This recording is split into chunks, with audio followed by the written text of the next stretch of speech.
እንደሚናገር ጠላቴ ሆይ ደስ አይበል በወድቅ እንኳን እነሳለሁ። ዛፍ እንኳን ቢቆረጥ ስሩ እንኳን ባፈር ውስጥ ቢሞት ከውሃ ሽታ የተነሳ ሊያቆጠቁጥ ተስፋ አለው። በጨለማ ብቀመጥም ጌታ ብርሃኔ ነው ተብሎ እንደተጻፈ ጠላታችሁ ደስ አይበለው። እግዚአብሔር ግን ስትቆሽሽ ሲያቅትህ ስትወድቅ ነገሮች ሲበላሹ አሁን ካለበት ሁኔታ ተነስቶ አንተን ዲፋይን ከማድረግ ይልቅ ትላንትና ለሱ የነበረህን ትጋት ለሱ የነበረህን ፍቅር ለሱ የነበረን የልብ መሰጠት የሚረሳ ሰው አይደለም። ሰው እኮ ይረሳል ወዳጆች፣ ሰው ይረሳል፣ እግዚአብሔር ግን አይረሳም። በህይወት ውስጥ ትልቅ ስጦታ ምንድነው ብላችሁ ታስባላችሁ?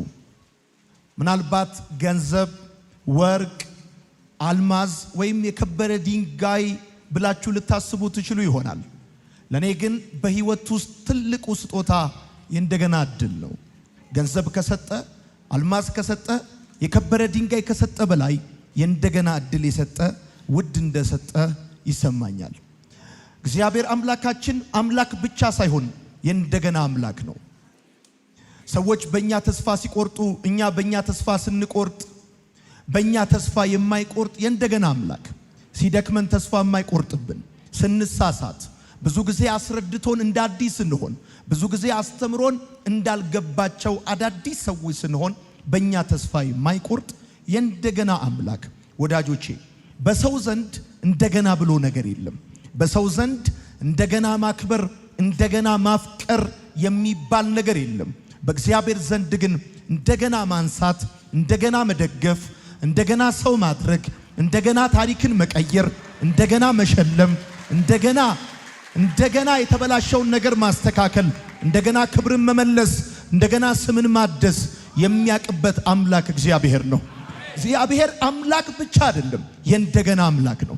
እግዚአብሔር አምላክ ብቻ አይደለም፣ የወደቁትን የሚያነሳ፣ የደከሙትን የሚያበረታ፣ የተበላሸውን የሚያስተካክል፣ የጠፋውን የሚመልስ የእንደገና አምላክ ነው የሚል ሰው ካለ በደንብ አርጎ ያጨበጭባል።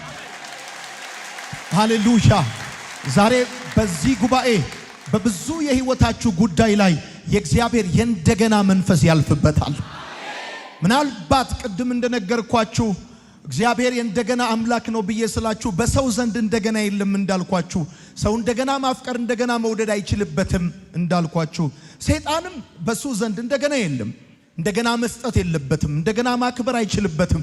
አንድ ጊዜ ከጣለ ጣለ፣ አንድ ጊዜ ከሰበረ ሰበረ፣ አንድ ጊዜ ከረሳ ረሳ፣ አንድ ጊዜ ካዋረደ አዋረደ እንጂ የተዋረደውን ማክበር፣ የወደቀውን ማንሳት፣ የተበላሸውን ማስተካከል አይችልበትም።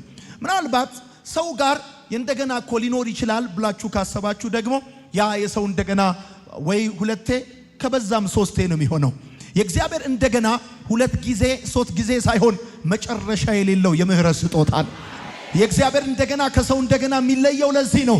የሰው እንደገና አንድ ጊዜ ሁለት ጊዜ ከሆነ በኋላ ከኋላው ብዙ ንግግር አለው፣ ብዙ ትችት አለው፣ ብዙ ወሬ አለው፣ ብዙ ግልምጫ አለው፣ ብዙ ፍጥጫ አለው። የእግዚአብሔር እንደገና ግን የምህረት መጨረሻ፣ የቸርነት መጨረሻ የሌለው ደግነት ነው። ሃሌሉያ! ይሄ እንደገና ለኔም በስቶልኛል የሚል ሰው ካለ እንደገና ለእግዚአብሔር ክብር ያመጣል። በጣም ደስ ይለኛል። በከባድ ሁኔታ ውስጥ እያለፋችሁ ያላችሁ ወንዶችና ሴት ልጆች፣ በአስቸጋሪ የህይወት ምዕራፍ ውስጥ ያላችሁ፣ እንደወደቃችሁ የሚሰማችሁ፣ ነገራችሁ እንዳበቃ፣ ታሪካችሁ እንደተበላሸ፣ ከዚህ በኋላ ተስፋ እንደሌላችሁ፣ በኃጢአት አረንቋ ውስጥ እየማቀቃችሁ እንዳላችሁ የሚሰማችሁ ካላችሁ አንድ የምስራች አለኝ። አምላካችሁ እግዚአብሔር የእንደገና አምላክ ነው። አምላካችሁ እግዚአብሔር የእንደገና አምላክ ነው። እግዚአብሔር የእንደገና አምላክ እንደሆነ አዳምና ሔዋን የመጀመሪያዎቹ ምሳሌዎች ናቸው። እንስሳን መስዋዕት አድርጎ ራቁታቸውን ሲሸፍን በእነሱ ተስፋ እንዳልቆረጠባቸው ትረዳላችሁ። ያኔ በዘፍጥረት መጽሐፍ በኤደን ገነት በአዳምና ሔዋን ተስፋ ያልቆረጠ አምላክ ዛሬ ራቁት ብትሆኑ፣ ዛሬ ውዳቂ ብትሆኑ፣ ዛሬ ኃጢአተኛ ብትሆኑ፣ ዛሬ ነፍሳችሁ ቢደክማት እግዚአብሔር በእናንተ ተስፋ አልቆረጠም። ሰዎች በእናንተ ተስፋ ቆርጠው ሊሆን ይችላል። ራሳችሁም ተስፋ ቆርጣችሁ ሊሆን ይችላል። ብዙ ነገር ስታስቡ ከዚህ በኋላ ተስፋ እንደሌላችሁ የሚሰማችሁ ሊሆን ይችላል። አንድ ነት ግን ነግራችኋለሁ፣ ሰይጣን ይሄን ሲሰማ ከው ነው የሚለው። እግዚአብሔር በእናንተ ተስፋ አልቆረጠም። እግዚአብሔር በተበላሸው ነገራችሁ ተስፋ አልቆረጠም። እግዚአብሔር በትዳራችሁ ላይ ተስፋ አልቆረጠም። በጤናችሁ ላይ፣ በስራችሁ ላይ፣ በህይወታችሁ ላይ፣ በልጆቻችሁ ላይ ተስፋ አልቆረጠም። እግዚአብሔር ራቁታችሁን በጸጋው ሊሸፍን ዛሬም በዙፋኑ ላይ ያለ ኃጢአታችሁን በደሙ የሚያጥብ ዛሬም ደሙ ትኩስ የሆነ በምህረት የተሞላ በቸርነት የተሞላ የእንደገና አምላክ ድምፁን ለእናንተ ያሰማል። መጽሐፍ እንደሚናገር ጠላቴ ሆይ ደስ አይበል፣ በወድቅ እንኳን እነሳለሁ፣ በጨለማ ብቀመጥም ጌታ ብርሃኔ ነው ተብሎ እንደተጻፈ ጠላታችሁ ደስ አይበለው፣ ብትወድቁ እንኳን ትነሳላችሁ። ዛሬ ማለዳ ጨለማችሁ ይነጋል። በዚህ ዓመት ጨለማችሁ ይነጋል። ሳመልከው ደስ የሚለኝ ጌታ የእንደገና አምላክ ከሰይጣን ጋር ውል የገቡ ኪዳን የፈጸሙ መስዋዕት ያቀረቡ ጥቂት ያጓደሉ ሲመስለው ቆልምሞ ይጥላቸዋል። አንገታቸውን ሰብሮ ያዋርዳቸዋል። ድጋሚ ላይ ያነሳቸው ነገራቸውን ሁሉ ይበታትናል። እኔና እናንተ አምላክ ይገርማቸዋል። አይደለም አሟልታችሁ ብታጓድሉ እንኳን ፊታችሁን ወደሱ ባዞራችሁ ጊዜ ምህረት ለማድረግ የሚራራ የእንደገና አምላክ እኔ ዛሬ የእግዚአብሔር መንፈስ በውስጤ የሞላኝ ቃል ይሄንን ነው። እንደዚህ በላችኋለኝ ጌታ እግዚአብሔር በእናንተ ተስፋ አልቆረጠም። አሁንም መነሳት፣ አሁንም መውደቅ፣ አሁንም ማሰብ፣ አሁንም መበላሸት፣ አሁንም መሞከር፣ አሁንም መድከም አንድ አይነት ህይወት ውስጥ እየተመላለሳችሁ እጭ ብላችሁ በገዛ ህይወታችሁ ተስፋ የቆረጣችሁ ካላችሁ፣ ቤተሰብ ተስፋ የቆረጠባችሁ፣ ሀገር፣ ትምህርት ቤት ተስፋ የቆረጠባችሁ፣ ከዚህ በኋላ ለምንም አይሆንም የተባላችሁ በሰማይ ያለው አምላካችሁ አጥንታችሁ በእናታችሁ ማህፀን ያዋደደ ሳትፈጠሩ በፊት በስም የሚያውቃችሁ እግዚአብሔር ስለእናንተ ተስፋ አልቆረጠም። ከፀሐይ በታች ማንም በእናንተ ተስፋ ቢቆርጥ ምንም አያመጣም። ከፀሐይ በላይ ያለው አምላካችሁ እግዚአብሔር ስለእናንተ ተስፋ አልቆረጠም። አብርሃምና ሳራ ሁለተኛና ሶስተኛ እድል ከእግዚአብሔር እንደተቀበሉ ዛሬ በዚህ ማለዳ ሁለተኛ ሶስተኛ ብቻ ሳይሆን መጨረሻ የሌለው የምህረት እድል የምትቀበሉ ሰዎች እዚህ ውስጥ አላችሁ። የእግዚአብሔር ሁለተኛ እድል ለአብርሃምና ለሳራ ለ40 ዓመታት እንደነበረ አብርሃም ለእግዚአብሔር ለመታዘዝ 10 ምዕራፎች እንደፈጀበት ብዙ ምዕራፍ ቢፈጅባችሁም እግዚአብሔር ግን ወደሚፈልገው የህይወት አይነት እስክትመጡለት ድረስ እናንተን ከማንሳት፣ እናንተን ከመርዳት፣ እናንተን ከመደገፍ፣ እናንተን ከማስቀጠል የማይደክም አምላክ አለ። አባት ቢሆን ይደክማል፣ እናት ብትሆን ትደክማለች፣ ጓደኛ፣ ወንድም፣ እህት ቢሆን ይደክማል። የማይደክም በፍቅር አይኖቹ የሚፈልጋችሁ ሁል ጊዜ የሚራራላችሁ አባት አለኝ የሚል ሰው ካለ አሜን ይበል። አረ አባት አለኝ የሚል ሰው ካለ አሜን ይበል። ፓስተር ሲሰለች የማይሰለች፣ አገልጋይ ዘማሪ ሲታክተው የማይታክተው፣ አይ የእናንተ ነገር አሁንስ በዛ የማይል ሁል ጊዜ በምህረት የሚሸፍን በደሙ የሚያጥብ ሁል ጊዜ በኃይሉ የሚደግፍ አምላክ አለኝ የሚል ሰው ካለ አሜን ይበል። ወዳጆቼ እውነት እነግራችኋለሁ፣ የወደቀችውን የዳዊት ድንኳን እንደገና ሰራታለሁ ተብሎ እንደተጻፈ ዛሬ ማለዳ የተበላሸባችሁ የወደቀባችሁ ነገር እንደገና ይሰራል፣ እንደገና ይነሳል። ያ የመዝሙር ህይወታችሁ፣ የዝማሬ ህይወታችሁ እንደገና ይመለሳል። የጸሎት ህይወታችሁ ይመለሳል። የእግዚአብሔር የሚወደው የልጅነታችሁ ህይወት እንደገና ይነሳል። የዳዊትን ቤት፣ የዳዊትን ድንኳን እንደገና ሰራታለሁ እንዳለ እንደገና በዚህ ዓመት ቤትሽን ይሰራል፣ ትዳርሽን ይሰራል፣ ቢዝነስን ይሰራል፣ ህይወትን ይሰራል፣ ክብርህን ይመልሳል። የእንደገና አምላክ አይኖቹ ልጆቹን እየፈለገ ነው። እጆቹ አቅም አንሷቸው የወደቁ ልጆቹን ለማንሳት ተዘርግተዋል። አይቼዋለሁ። እግዚአብሔር እንደዚህ ብሎኛል፣ እንደገና በመካከላችሁ አልፋለሁ ብሎኛል። እንደገና ኃይላችሁን አድሳለሁ ብሎኛል። እንደገና እንባችሁን አብሳለሁ ብሎኛል። እንደገና ምርኳችሁን መልሳለሁ ብሎኛል። እንደገና ወደ ክብር መልሳችኋለሁ ብሎኛል። የእንደገና አምላክ እግዚአብሔር አምላካችን አምላክ ብቻ አይደለም፣ የእንደገና አምላክ ነው። አምላካችን አምላክ ብቻ አይደለም፣ የእንደገና አምላክ የወደቁትን የሚያነሳ፣ የተበላሸውን የሚያስተካክል፣ የሞተውን አልዓዛርን በስም ጠርቶ በሕያዋን መካከል የሚቀላቅል የእንደገና አምላክ፣ አፍንጫ የተያዘበትን አክትሞለታል የተባለውን አልዓዛር እንደገና በስም የጠራ አምላካችሁ እግዚአብሔር ዛሬ ማለታ የሞተባችሁን ነገር በሕይወት ያኖረዋል። እኔ አላውቅም እንደዛች ታላቅ ሴት ሬሳ ቤት አስቀምጣችሁ ሰላም ነው ያላችሁ ሰዎች የእግዚአብሔር ሰላም ወደ ቤታችሁ ሳትመለሱ ቀድሞ በቤታችሁ ይገባል። ቀድሞ ወደ ሕይወታችሁ ይገባል።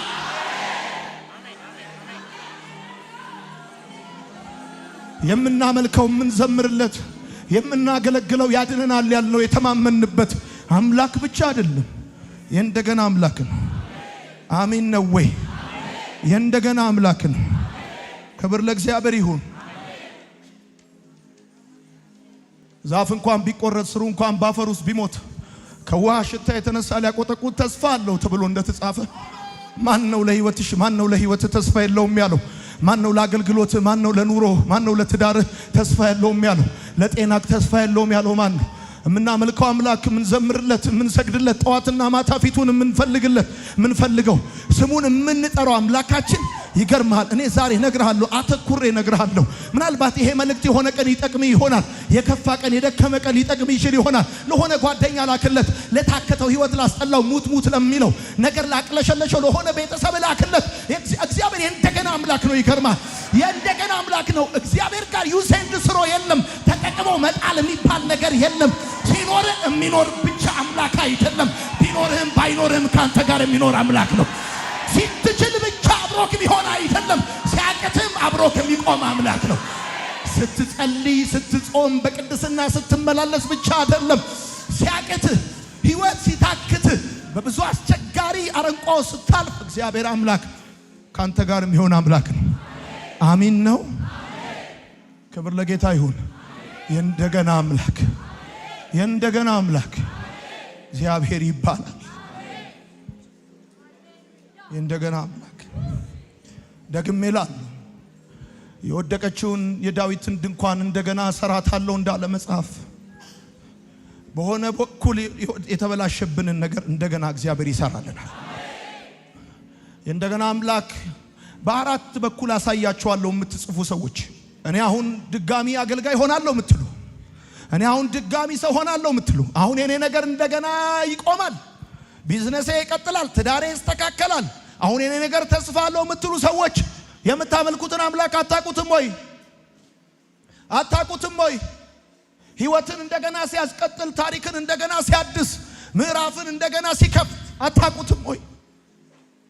አዎ፣ ለዛ ከባድ ለመሰላችሁ ጉዳይ እግዚአብሔር እንደገና አምላክ ነው። የመጀመሪያው እግዚአብሔር የረሳከውን የሚያስታውስ የእንደገና አምላክ ነው። እግዚአብሔር የረሳከውን የሚያስታውስ የእንደገና አምላክ ነው። አሁን ባነበብኩላችሁ የዮሐንስ ወንጌል መጽሐፍ ምዕራፍ 21 ላይ የምትመለከቱት ሐሳብ ጌታ ኢየሱስ ክርስቶስ እንደገና ለደቀ መዛሙርቱ በጥብርያዶስ ወንዝ አጠገብ ባህር አጠገብ እንደተገለጠላቸው መጽሐፍ ቅዱስ ይናገራል። መጽሐፉን ስታነቡት ከዚህም በኋላ ኢየሱስ በጥብርያዶስ ባህር እንደገና ለደቀ መዛሙርቱ ተገለጠላቸው ብሎ ይናገራል። በስፍራው ወደ 7 የሚጠጉ ደቀ መዛሙርቶችም እንደነበሩ ሐዋርያው ቅዱስ ዮሐንስ ይጽፍልናል። የመጀመሪያው ስምዖን ጴጥሮስ፣ ሁለተኛው ዲዲሞስ ቶማስ፣ ሶስተኛው ናትናኤል፣ አራተኛውና አምስተኛው የዘብዴዎስ ልጆች ያዕቆብና ዮሐንስ፣ እንደዚሁም ስድስተኛና ሰባተኛ ስማቸው ያልተጠቀሰ 2 ደቀ መዛሙርቶች ጌታ ኢየሱስ ክርስቶስ እንደገና በዮሐንስ ወንጌል መጽሐፍ ምዕራፍ 21 ላይ ሲገለጥ በቦታው እንደነበሩ ይነግረናል። እንደዚሁም የተገለጠላቸው ለሶስተኛ ጊዜም እንደሆነ የእግዚአብሔር ቃል ያስረዳናል። ጌታ ኢየሱስ እንደገና በጥብርያዶስ ባህር አጠገብ ለደቀ መዛሙርቱ ለ7ቱ ደቀ መዛሙርት ለሶስተኛ ጊዜ ሲገለጥ በመጀመሪያ ያደረገው እንደ ጎበዝ አሳ አጥማጅ አሳ ቤት በኩል ሊያገኙ እንደሚችሉ ጠቆማቸው። በሁለተኛ ደረጃ እሳት አቀጣጥሎ ቁርስ ሰርቶ ጋበዛቸው።